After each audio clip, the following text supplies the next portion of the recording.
Hello everyone, this is the Time Traveling Teacher, and I'm here again with another Franklin book. This one's from the Franklin TV series that were started in, started in 2001.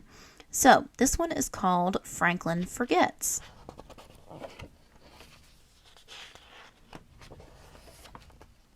Okay, and it says from an episode of the animated TV series Franklin, produced by Nelvana Limited, and all those different things. And then it's a tie-in adaptation written by Sharon Jennings. Doesn't say. Oh, based on the TV episode Franklin Takes the Blame. Written by Nicola Barton. Interesting. This one was published. I'm trying to find. Oh, it was in 2000. So the other one was from 2001. So. Franklin Forgets. Franklin fed his goldfish every day and tidied his room once a week. He helped his parents rake leaves in the fall and shovel snow in the winter. Franklin liked doing chores. It made him feel very grown up. One day, Franklin and his friends were putting the finishing touches on their go-kart. Mr. Mole stopped to admire their work. "All you need is a horn," he said. "Maybe I'll discover the perfect one on my travels." "Are you going away?" asked Franklin.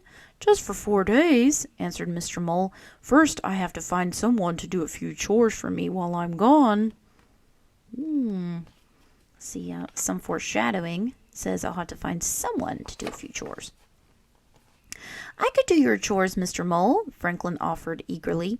"Thank you, Franklin," replied Mr. Mole, "but it's a big responsibility. I think I need someone a little more grown up."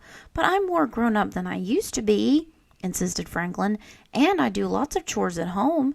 Mr. Mole looked at Franklin thoughtfully. "All right," he agreed. "You've got the job." Franklin smiled proudly. I wonder if he knows what he signed up for. That afternoon, Franklin went to Mr. Mole's house to get his instructions. He had 3 things to remember: collect the mail, fill the bird bath, and water the garden. "And that's every day," Mr. Mole reminded him. Franklin nodded. "I won't forget," he replied.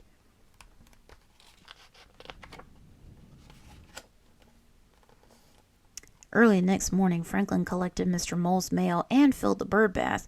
He was about to water the garden when Bear and Beaver came along. "Do you want to fly kites with us?" asked Bear. "I can't," answered Franklin. "I have to water these flowers." "Can't you do it later?" asked Beaver. Franklin thought for a minute. "Okay," he said finally. "I'll do it this afternoon."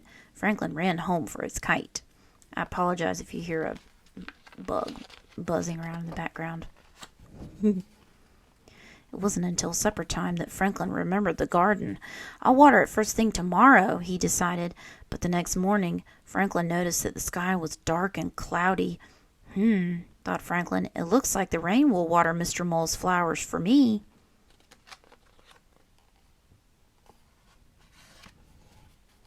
Franklin was wrong. The sky cleared up, the sun shone bright and hot, and Franklin spent the day swimming. He didn't remember his chores until bedtime. "I won't forget tomorrow," Franklin declared.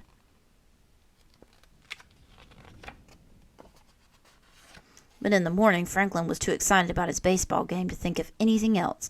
After winning, he and Beaver were so busy celebrating that Franklin forgot again. Then he saw his mother mailing a letter.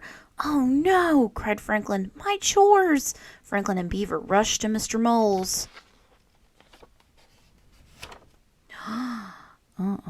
Franklin's heart sank when he saw Mr. Mole's yard.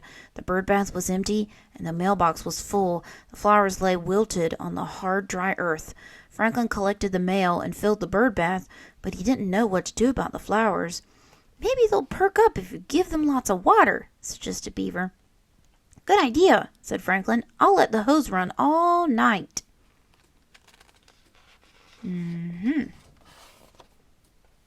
Oh boy. The next morning, Franklin and Beaver discovered that things had gone from bad to worse. The garden was flooded, and the flowers were ruined. Franklin hurried to turn off the hose. "What are you going to do?" asked Beaver. Franklin thought hard. "Maybe I could plant the paper flowers I made at camp," he said. "That might look real."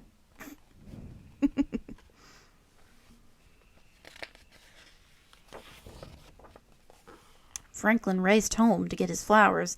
He and Beaver planted them row upon row in the soggy ground. "How does that look?" asked Franklin. "Like a bunch of paper flowers stuck in a mud pie," answered Beaver. Franklin felt like crying. The garden looked terrible, and Mr. Mole was coming home that afternoon. Let's see if he chooses to tell the truth. Franklin couldn't stop thinking about the garden all morning. After lunch, he waited anxiously by Mr. Mole's gate. At last, Franklin saw Mr. Mole coming down the road. Franklin's tummy flip-flopped. I want you to think about why it was flip-flopping. What's that feeling he's probably feeling in his tummy? Uh-oh. "Hello, Franklin," said Mr. Mole. He reached into his bag and pulled out a shiny new horn. "I didn't forget," he said cheerfully. "But I did," Franklin said in a shaky voice. I forgot to water your garden. Now it's ruined. I'm sorry." Now, Franklin," said Mr. Mole. "I'm sure things can't be that bad." Then he opened his gate and gasped. "It's all my fault, Mr. Mole," Franklin said sadly. "You were right. I'm not grown up enough." "Well, the garden is a bit of a mess," said Mr. Mole, "but it took a lot of courage to tell me the truth. Taking responsibility for a mistake is a very grown-up thing to do." "If I help you plant new flowers, would that be grown up too?" Franklin asked hopefully. Mr. Mole smiled. "It sure would," he said. Before long, Mr. Mole's garden was growing again. "You know, Franklin," said Mr. Mole, "with all your help, my garden looks better than ever." "Well," Franklin replied, "I do have 2 green thumbs." And that's the end. So that was the story Franklin Forgets. It's a really good one, teaching children about responsibility and knowing what your limits are.